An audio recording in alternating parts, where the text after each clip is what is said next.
Hello. Hello. How are you doing? Good. اوكي، احنا عندنا دلوقتي English. hello. و في page 140. لا، استنى اقول لك page كام بالظبط.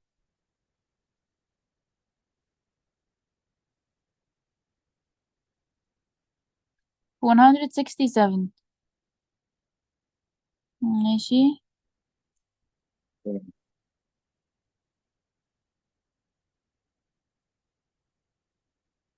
100 كام؟ 167.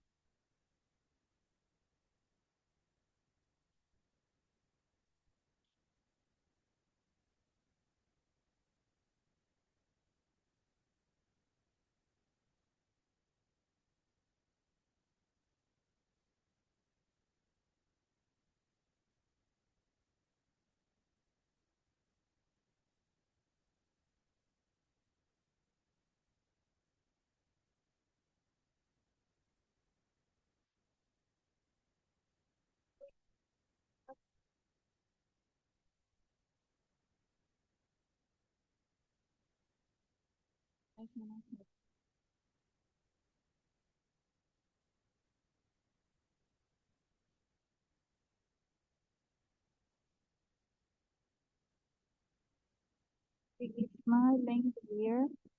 معاكي اصلا في الكتاب.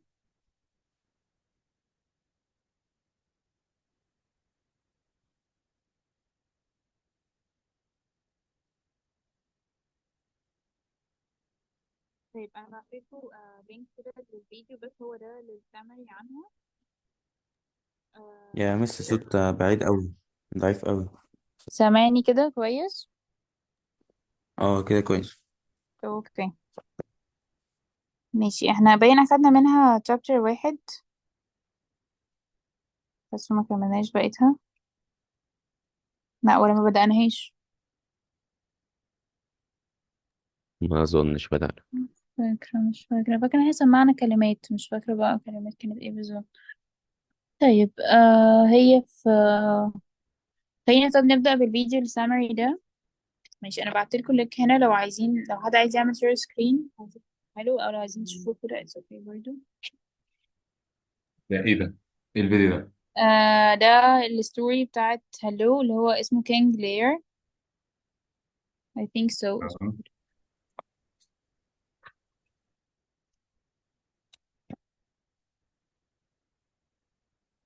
اوكي، طب هتعملي لنا شير سكرين يا معتصم، ولا هنشوفها كده عادي من عندنا؟ ثواني. ماشي.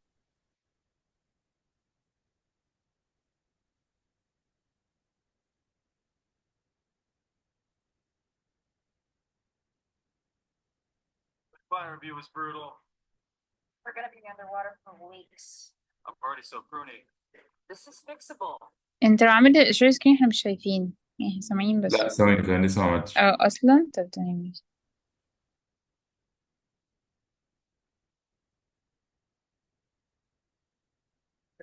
ثواني.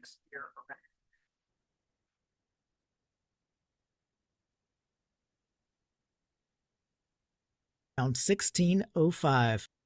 Drawing on various accounts of a mythological British king named Lear, Shakespeare's version centers on Lear's descent into madness and destitution after handing the kingdom over to his greedy and selfish daughters, Regan and Goneril. Shakespeare imbued King Lear with themes like the dangers of a divided kingdom in order to appeal to King James, his patron.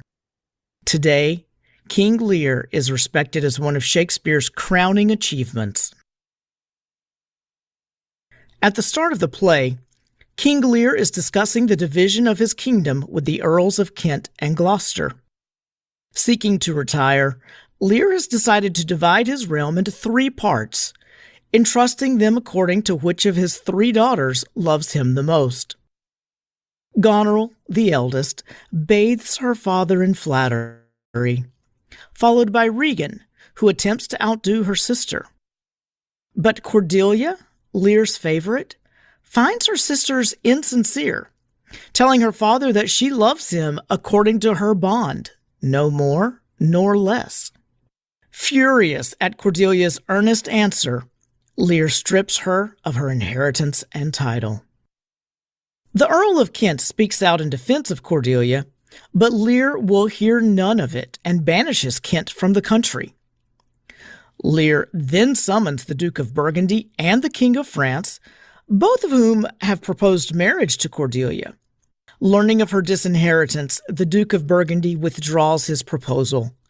But the King of France is endeared by Cordelia's honesty and makes her his wife, the new Queen of France.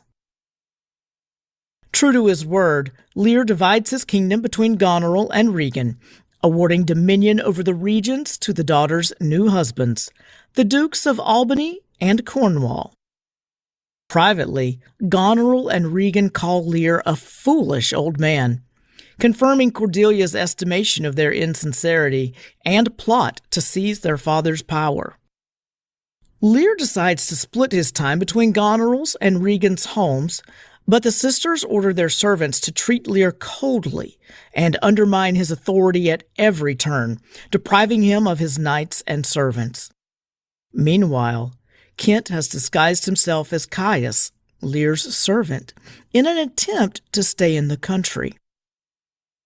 In retaliation for his loyalty to Lear, Goneril and Regan place Kent in the stocks.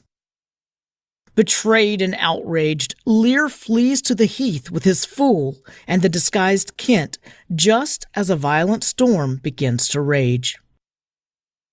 Meanwhile, the Earl of Gloucester's bastard son, Edmund, decides to steal the land and legitimacy of his half-brother Edgar by manipulating his father and brother against each other. To this end, Edmund shows his father a forged letter in which his brother asks for Edmund's help with overturning their father. Gloucester urges Edmund not to jump to conclusions. That is, until Edmund returns with a self-inflicted wound, which he blames on Edgar, prompting Gloucester to initiate a manhunt for his allegedly traitorous son. Soon, Gloucester receives a letter informing him of Goneril and Regan's schemes against their father. He decides to help Lear, who was slowly going mad, to take shelter in Dover. On his way, Gloucester encounters Edgar, but does not recognize him, as Edgar has disguised himself as a witless beggar named Poor Tom to escape his father's misplaced wrath. While his father is away, Edmund informs Regan's husband, Cornwall, of Gloucester's allegiance to Lear. Edmund adds that Gloucester failed to tell Cornwall of an impending attack by the French army under Cordelia's rule. In reward, Cornwall promotes Edmund as the new Earl of Gloucester and gouges out the deposed Gloucester's eyes, sending the blind man out into the storm. Overwhelmed with fury at what he has seen, a servant in the household attacks Cornwall, killing him. Wandering the heath, the blind Gloucester laments his decision to trust Edmund and expresses his wish to die. Still disguised as Poor Tom, Edgar encounters his father and promises to help him take his life. Instead, Edgar tricks his now blind father into believing he has survived a fall from a Dover cliff, heralding the event as a miracle. They soon encounter Lear, who is now completely mad. At the same time, Edmund becomes romantically entangled with both the widowed Regan and her sister Goneril, whose husband, the Duke of Albany, is beginning to side with Lear. In an attempt to win Edmund over, Goneril orders her servant, Oswald, to deliver a letter to Edmund that details her plan to kill Albany so that she can marry him. But it is intercepted by the disguised Edgar, who kills Oswald and tells Albany of Goneril's treacherous plan. Meanwhile, clashing with the French army, the British emerge victorious, capturing the French queen Cordelia and Lear, who has been recovered by the French camp. Edmund orders their execution, And although they are reunited, Lear has been sedated by Cordelia's doctor and barely understands who she is. At the same time, the widowed Regan declares her plans to marry Edmund, but Albany tells her that Edmund has promised to marry Goneril. Suddenly, Regan falls ill. Goneril has poisoned her. Declaring Edmund a traitor, Albany calls for a duel. Disguised in armor, Edgar appears, drawing his sword on his brother. Fatally wounding Edmund, Edgar then reveals his identity, telling his brother that Gloucester died of happiness after learning that Edgar was alive. With her plan to marry Edmund exposed, Goneril takes her own life. The devastated Lear soon enters with Cordelia's lifeless body. Before dying, Edmund admits that he and Goneril had ordered Cordelia hanged to make it look like she committed suicide. Albany restores Lear to rulership, but Lear is inconsolable in the wake of Cordelia's death. Lear dies, and Kent and Edgar are installed as equal rulers. Kent declines the position, stating that he will soon follow Lear, leaving Edgar to claim the kingship.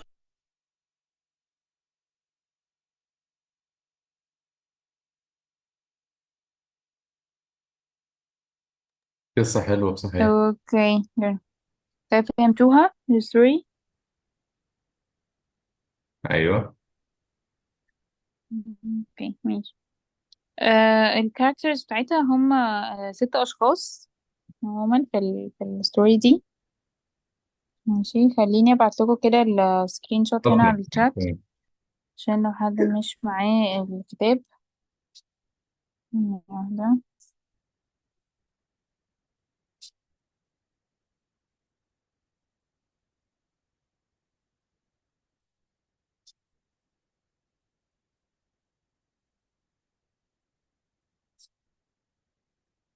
ماشي، انا بعت لكم هنا دول الاسامي الكاركترز اللي هم ال6 اللي عندنا.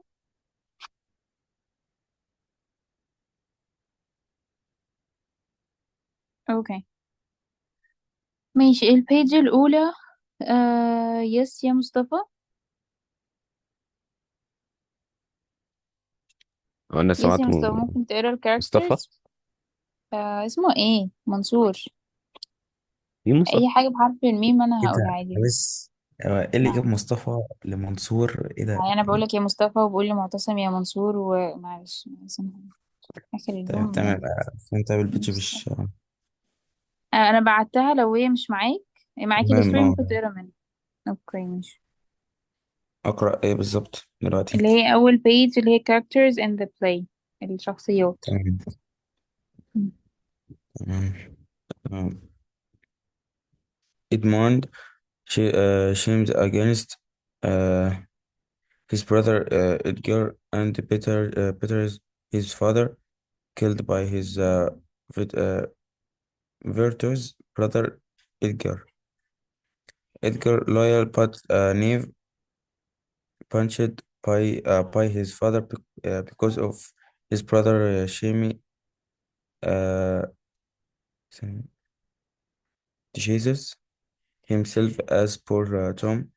Lily cares of for his father, gets revenge on Edmund, older nobleman, loyal to King Lear, father of Edgar and Edmund, decided and betrayed by Edmund. King Lear's good daughter marries the King of France, loyal to her father until the end. A true villain erodes her father lo- loyalty and position, married to the Duke of Albany,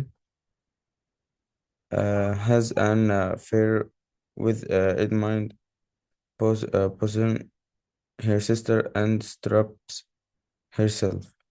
Um, a true villain, like her sister, kills a servant who tries to save Gloucester, poisoned by her sister.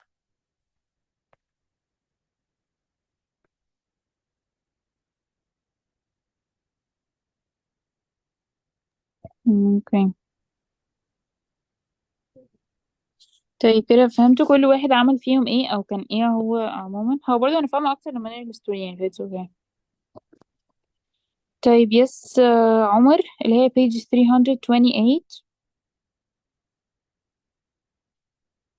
كلها. كلها. هنمشي بقى page page.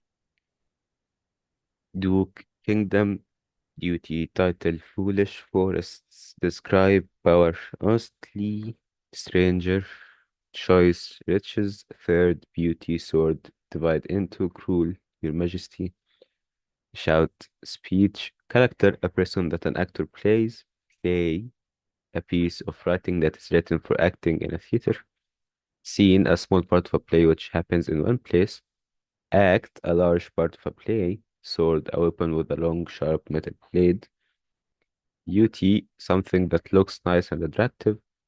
Title, an official name of a job. Riches, a lot of money or things.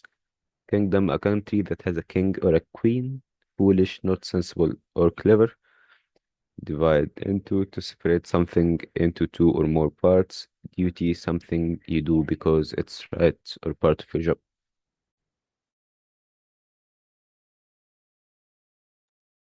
اوكي ver. طيب البيج اللي بعديها يا معتصم. اوكي، اللي هي صفحة كام؟ في page 329 اللي هو ال act 1 scene in points ده وال verbal collocation اللي هي page 30 329.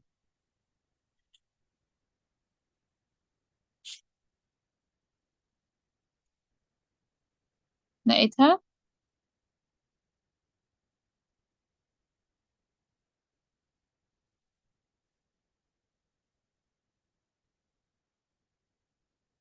باينة عندك ولا ايه؟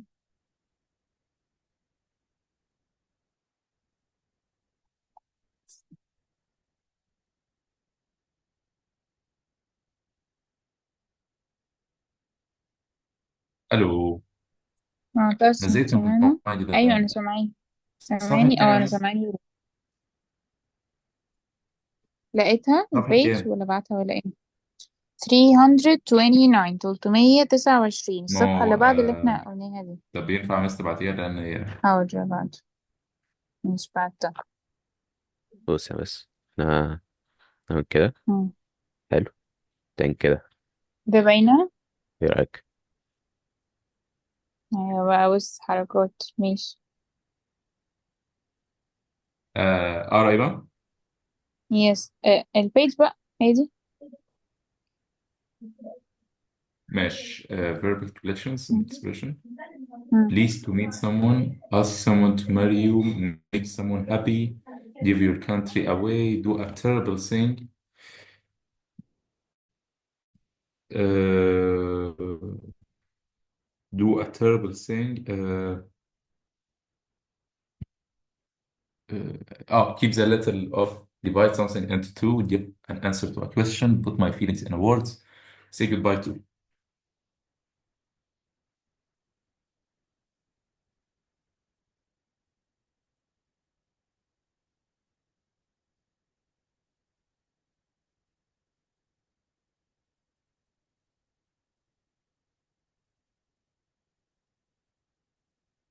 أنا برضه هقرا بيت.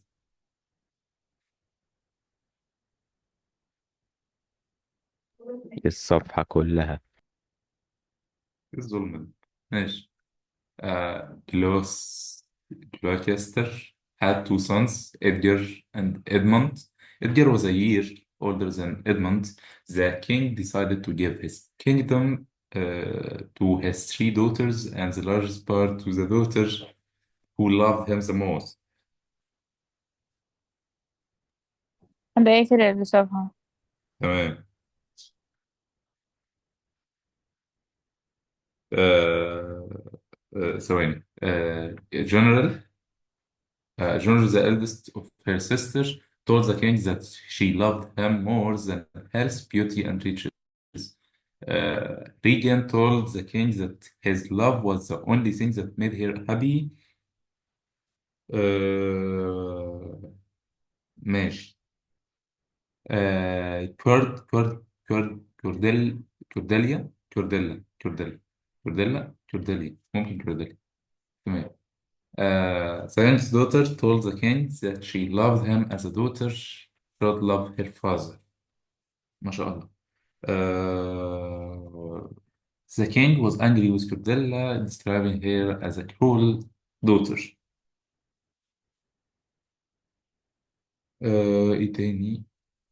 The king decided to divide his kingdom between uh, general. مين ده؟ مين ده اسمه ولا ايه؟ اسم تقريبا. And regain. Ken described the king as a foolish man after what he had done with his three daughters. The king sent to the king sent Kent away, giving him 5 days to leave the kingdom, or he would be killed. Uh, he would be killed. فين؟ not فين. أيوة. The king of France agreed to marry Cordelia and took her with him to France, where she would be the queen France.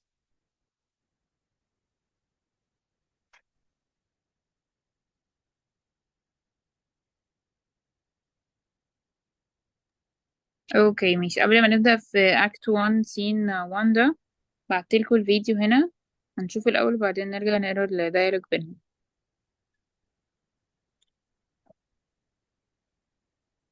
أنا بعته على الزوم ميتنج شات لحد عايز يعمل شير سكرين.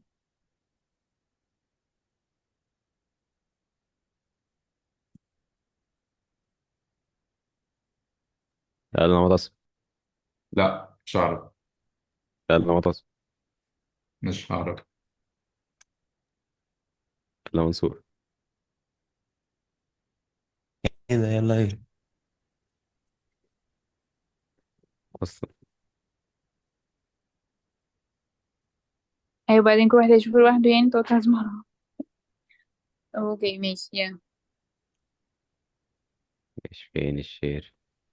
مم. يلا ابسطه.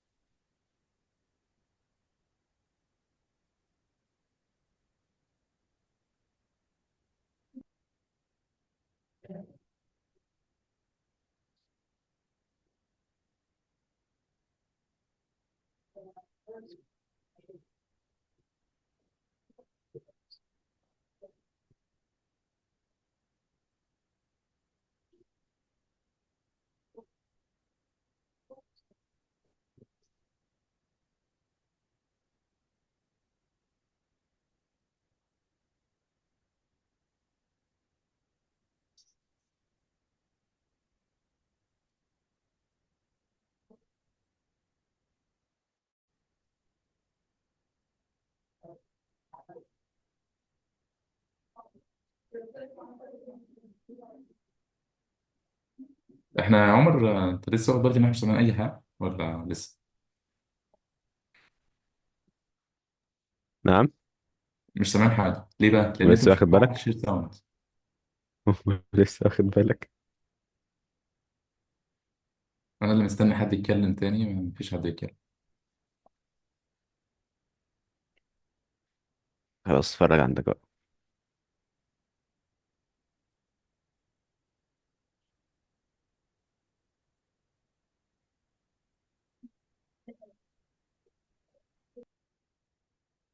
وايه اللي بيحصل؟ اعمل شير يلا. لا لا لا لا. شير شير شير. Starts off in the middle of a conversation between two noblemen, Kent and Gloucester. In the division of the kingdom, it appears not which of the dukes he values most, They're talking about the king's family. Lately, King Lear has divided his kingdom so evenly between his family that it's hard to tell who he likes more. The king has 3 daughters. His first daughter, Goneril, is married to Albany. His second daughter, Regan, is married to Cornwall. King Lear also has another daughter, Cordelia, his youngest and favorite daughter who isn't married yet. Edmund is also in the room with Kent and Gloucester. Edmund is Gloucester's illegitimate son. Basically, Edmund's father, Gloucester, had sex with a woman who wasn't his wife and accidentally got that woman pregnant. The accidental baby is, well, Edmund. So in the play, Edmund is often referred to as a bastard, which is in reference to the fact that he's an illegitimate son. Now, it used to be embarrassing for Gloucester to have to admit to everyone that Edmund is actually his child, but he's done it so many times now that he's more or less used to it.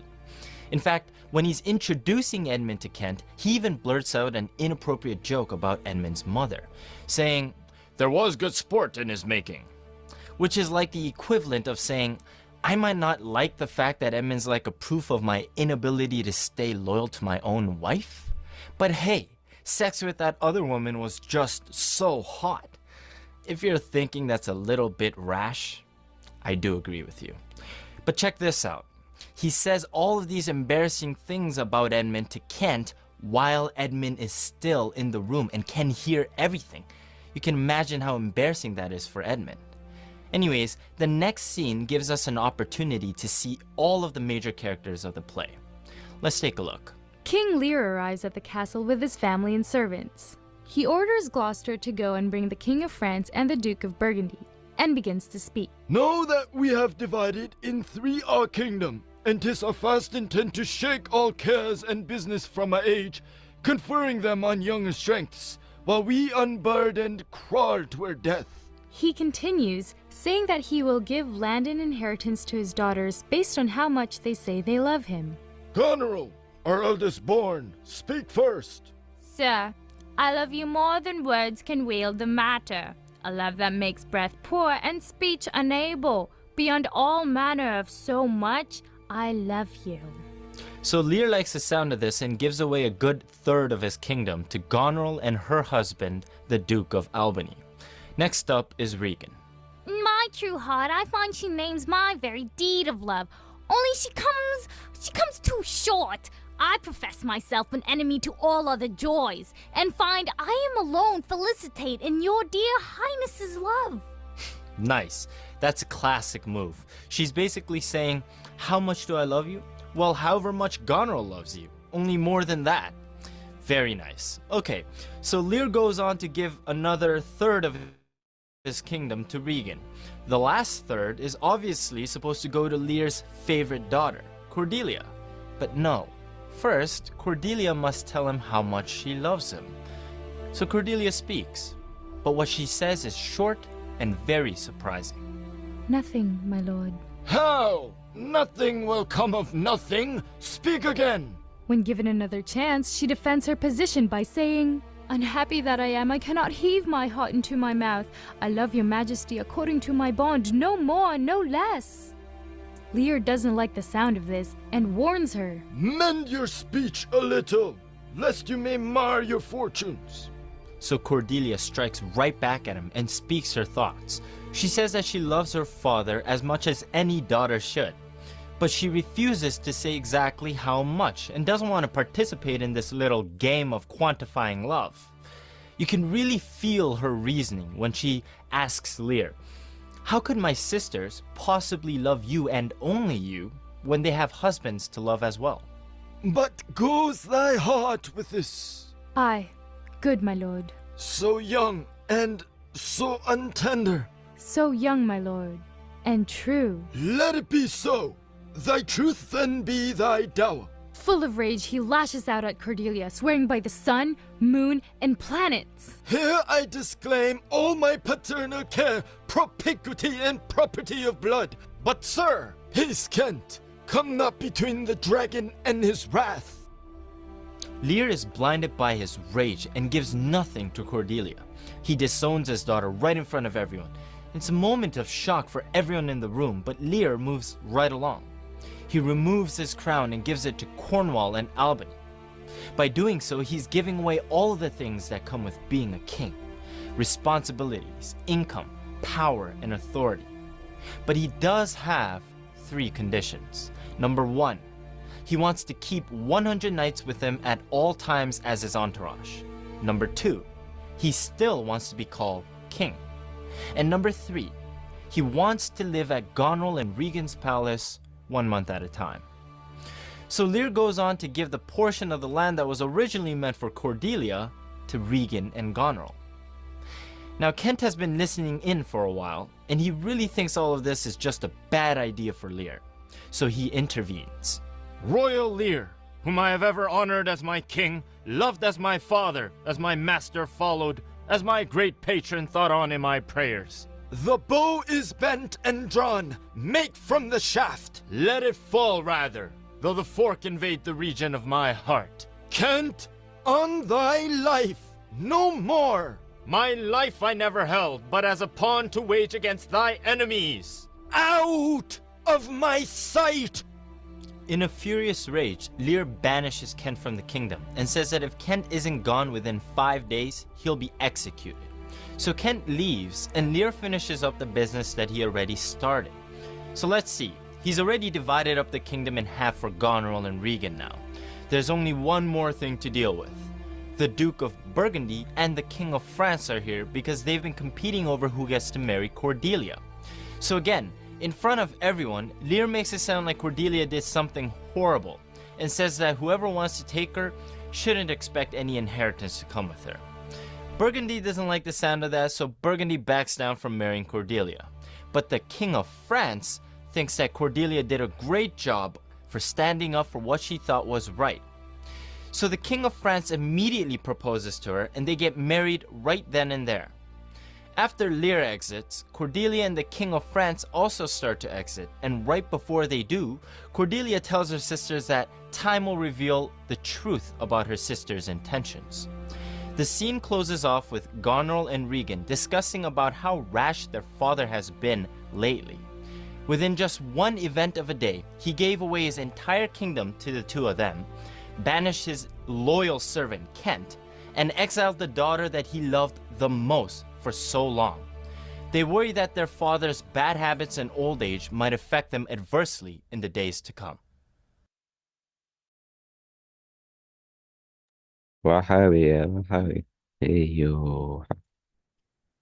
اوكي، ده علاء الدين الأولاني اللي قصة هو دي مش الأكت عجباني 1. بشكل أو بآخر. ليه؟ ايه اللي حصل؟ لا لا مفيش مانع.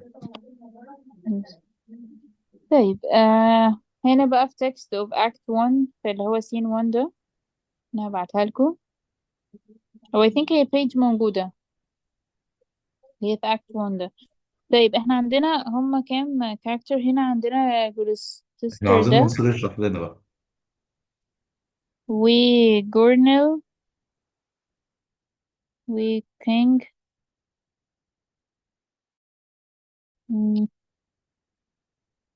ماشي. طيب يس يا منصور، ممكن تقرا البيج اللي هي 330؟ انا بعتها هنا على الشات لو مش معاك، بس اللينك هيقفل فكان ندخل على اللينك تاني وبعدين نشوف.